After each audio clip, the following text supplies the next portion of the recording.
Britain's industrial heartland, once vibrant with machinery, has undergone a profound transformation. The decline of traditional industries and globalization have etched a narrative of unemployment and economic hardship. Join me as we journey across Britain to explore the challenges faced by 7 regions grappling with industrial decline. Easterhouse, once part of Glasgow's industrial heartland, now faces a staggering 44% rate of adults on unemployment benefits. This area's decline traces back to the 1960s and 70s. Easterhouse's story begins with rapid post-war housing development. The area was built to house 50,000 people, but crucial infrastructure and job creation lagged behind. When Glasgow's manufacturing sector contracted in the 1970s, losing over 100,000 industrial jobs, Easterhouse was hit particularly hard. The decline wasn't just about job losses. The collapse of community structures, followed by cycles of intergenerational unemployment. Today, nearly half of working-age adults here rely on benefits, a figure that's remained stubbornly high despite numerous intervention attempts. Blackpool's 8% unemployment rate reflects a dramatic shift in British leisure habits. The decline here tells a story of changing holiday patterns and economic adaptation. Blackpool's golden era saw 17 million visitors annually in the 1950s. By 2019, while visitor numbers remained significant at 18 million, the nature of visits changed dramatically, shifting from week-long holidays to day trips. This transformed the employment landscape, with full-time year-round jobs becoming increasingly scarce. The resort's decline accelerated in the 1980s with the rise of package holidays abroad. Today, 28% of Blackpool's jobs remain seasonal, compared to a national average of 8%. The winter months see unemployment spike significantly. Middlesbrough's 7% unemployment rate masks a deeper story of industrial decline. The closure of the Redcar steelworks in 2015 marked the end of 170 years of steelmaking, directly eliminating 2,200 jobs.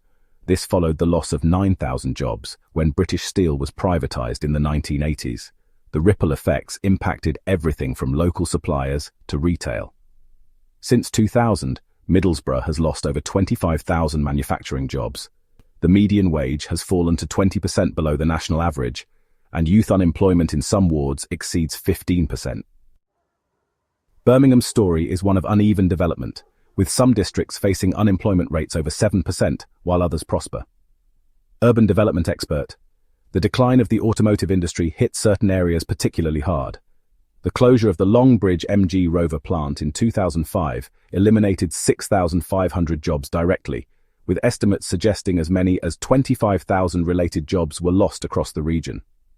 Today, areas like Ladywood see unemployment rates 3 times higher than neighbouring districts. The skills mismatch is severe. 45% of unemployed residents lack the qualifications needed for available jobs. Hartlepool's 7% unemployment rate reflects the culmination of multiple waves of industrial decline. Hartlepool's shipbuilding industry, which once employed 12,000 people, effectively ended in the 1960s. The closure of the final yard in 1962 marked the end of a century-long tradition. The steel plant closure in 1977 eliminated another 1,500 jobs. Between 1971 and 2001, Hartlepool lost 20,000 manufacturing jobs. The median household income here is now £24,000, compared to the national average of £29,900. Wolverhampton's 7% unemployment rate reflects the erosion of its manufacturing base. The city lost 25% of its manufacturing jobs between 2000 and 2015 alone. The closure of Goodyear's plant in 2017 ended 90 years of production, eliminating the last 330 jobs of what had once been a 7,000-strong workforce.